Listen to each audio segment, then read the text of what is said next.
Thank you, Roberto, for the invitation to stay today talk about the experience of the drought and the case study of drought in northeast of Brazil. And northeast of Brazil is this area here in the Brazil. And have 9 states in northeast of Brazil. I talk about a little bit for the entire region, but have some focus on the state of Ceará on my presentation. And I used to talk about a little bit about the drought problem northeast of Brazil to set up the problem. Then we talk a little bit about the climate variability because it's very important to understand the climate variability, to understand the drought. And then we talk about the current drought because nowadays we have a big drought in northeast of Brazil starting in 2011, and this is the 3rd year of the drought. And what kind of the relief of mitigation the federal government, the state is put in place to address the drought, and have some looking forward and some notes in the final remarks. And let's talk about the drought in northeast of Brazil. We have 2 big problems. One is the management of the hydro systems, and they have irrigation, cities, and reservoirs, and you need to manage. And the main problem we have in the drought is how allocate the water. And the water allocation is a big problem, and make some decision about the shortage in the irrigation and the cities and everything, and the trade-off between all the users. And the second big problem is in dryland hay-fed areas, because you have the rural water supply. This is one problem, and the other one is food security. And Brazil enters a lot of issues about the food security in the last year to support not only the farmers but the poor people in Brazil. And this is a very important issues about the reduction of the impact of the drought in the last few years. And the main question is how we design sustainable water system under climate stress in northeast of Brazil. Okay, one important point for start is the heterogeneity of the space. Natural and social space are heterogeneity. We have different social capacity, social capital for the communities, and you have a landscape with different possibilities and different characteristics. For example, the yellow area here is we call depressão sertaneja. In this area, the soil is very thin, no groundwater. It's opposite of the Nebraska. Nebraska have a lot of groundwater, and here we have only surface water. And this has increased the variability of the climate because we don't have the big reservoir in the groundwater. All the reservoirs we have in the surface reservoirs to mitigate and the impact of the climate variability. And another point, we have the very heterogeneous kind of the soil vegetation in the area. And we don't have any homogeneous solution for all the place. We need to understand and go to the field to understand what's happening in each place and the possibility of the mitigate and everything to planning. And another problem in the rain-fed area is the low level equilibrium between drought, poverty, and desertification. Because the people who have in the rain-fed area, in the poor areas, they have a low technology, and the low technology in the use of the land reduce a lot the productivity of the land and increase a lot the desertification in some area of the state. And this is in the rain-fed area, one big problem we need to address. Then we have 2 problems. One is the hydro system, and we have irrigation, cities, industry is more rich, and the another one is the poor people in the rain-fed area. This is the 2 kind of the problem we need to address in the drought period in northeast of Brazil. And one big problem we have, of course, is the climate variability. This is the precipitation in the city of Fortaleza from 1849 to 2006, and the blue is the total precipitation in each year. And you can see a high climate variability interannual. For some years, we have something like 2,800 millimeters for the precipitation, and some other years we have only 500 millimeters for precipitation. Then we have a range, a big interannual variability. And plus this is the decadal variability. This is a moving average from 10 years, and you see sometimes you have a 10 years more regular, but we have some shift in the decadal average, and sometimes you have a very low precipitation in decadal. And the decadal variability is another big problem because the drought is concentrating the time during a few years. And this is very strong impact on the storage in the reservoirs and the memory of the people too, because the people during the wet period forget the lessons from the dry period. And when we start the new dry period, we need to reconstruct all the institutional approach we have. And this is another big problem we have in place in the field. Then we have the seasonal and the decadal variability. In the past, we have a big impact. For example, in this drought, 1877, 500,000 people died in northeast of Brazil, and 5 or 6 cows, cattle, is died during that period. And this is a strong impact. The city of Fortaleza, for example, in that time have 25,000 people, and in 5 months increased for 125 people, increased 5 times the population of the city.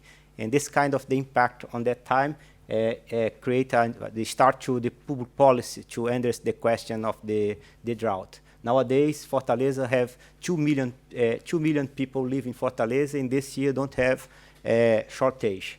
Then we have some change on the vulnerability of the society during this period. However, it still have some vulnerability in the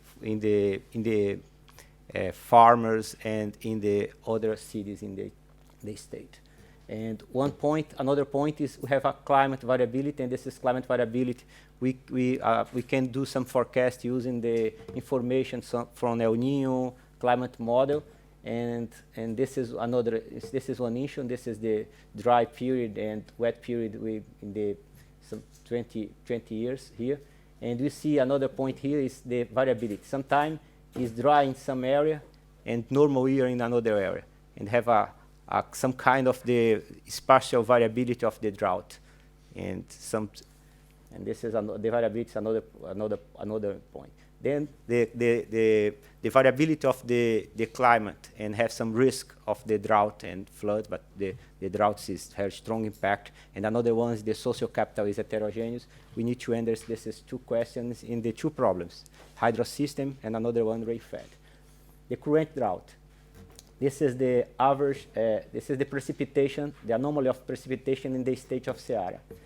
And from 1911 to now, 2013. And you see, this is 2 years is one of the most dry years in the time series. This is the 6th, 3, 4, 5, the 6th, the number 6 of the most dry year, 2012. And this year still have some a drought too. And the main problem, if you see, for this is 2 years, if you have a move average of 3 years, and we see this is the worst situation in the century. And this is one problem. It's not only one dry year, but we have some dry period. And this is the strong impact we have. And this is the meteorological side of the drought. And if you see the reservoir in the Kuru Basin, and if you take, this is January, if you take July, for example, if you take, this is the dry July from 1995 to 2013, this year. This is the most dry July in the storage of the reservoir. And this is some kind of the hydrological drought we have in field. And another point, if you project the storage of the reservoir, and black, if you have the reservoir is empty, no water in the reservoir in the early 2014, and if you have no rainfall, the stream flow is low next year. It's like we have a lot of place here. The reservoir is dead, and all the cities and all the irrigation area don't have enough water to supply. And the projection for the next year is we need to very increase the decreases of the drought. And if they have a drought next year, we have a more strong problem we have nowadays. And today, for example, in the drought of 2012 in Ceará, we have the loss of 18% of the loss. And in northeast of Brazil, we have the estimations only in the rain-fed agriculture, 3.6 billion reais lost. And if you put the cattle, 6.8 billion reais, and 5 million cattle is died during this, died or lost. And okay, this is a big problem. And the government have start to do some, try to relieve the drought, and they start to have a lot of actions, but the actions is not coordinated, not in a plan. It's more a reaction for the drought. And the federal government start to have a barrel trunk or create some system, have some drought insurance for poor people, and more wells, and have some insurance for the for agriculture, and have some corn to the cattle they start to buy. And this is some actions they have. Another kind of the action is the water supply, construct new infrastructure from water supply from the water system, construct some dams and some transbasins they start to do, and create more reservoirs in all the entire northeast of Brazil.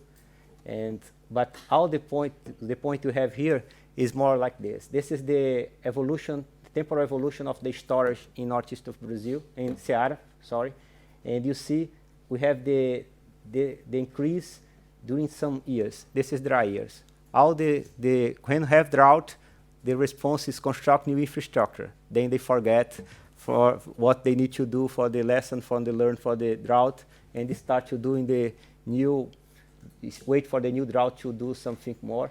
The federal government start to do a big transposition from San Francisco Valley for all the entire northeast of Brazil. And this is something like 300 channels to take the water from San Francisco River and put the water from all the basin northeast of Brazil. And this is a big project. Nowadays we have some monitoring. This is the FUNSEMI. They have a lot of information about the climate and can do the diagnosis of the climate and do some forecast. And this is some capacity building in place to help to do something with the drought mitigation. However, the state using, sometimes they use more, but it's more qualitative with the information. Sometimes the politicians that don't use so much the information. And we have a good skill to do the seasonal forecast, and this could be helped to improve the risk management of the process. And we have the water allocation process and discussion about the water allocation with the participatory process. All the communities, the users, and the state goes to decide the water allocation during this time and start to use climate information. And we have some more information for agriculture to zone the areas and start to do some information to improve the crop.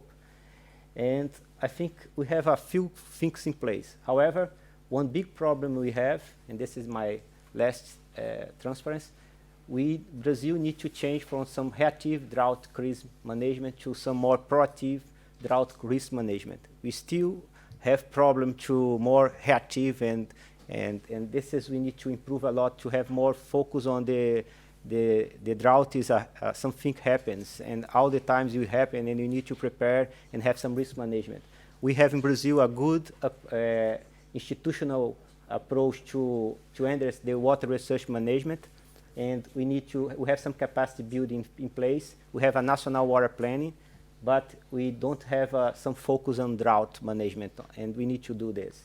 And we need developing some drought policy action and plan, focus on two issues: with the dry land, rain-fed population, food and water for these poor people in northeast of Brazil, and infrastructure and water allocation, include insurance mechanism. And for this, we have today the water price, the book water price, and it's more easy to incorporate this idea of the insurance because the people start to pay in 1998 the war, and this is could be do something.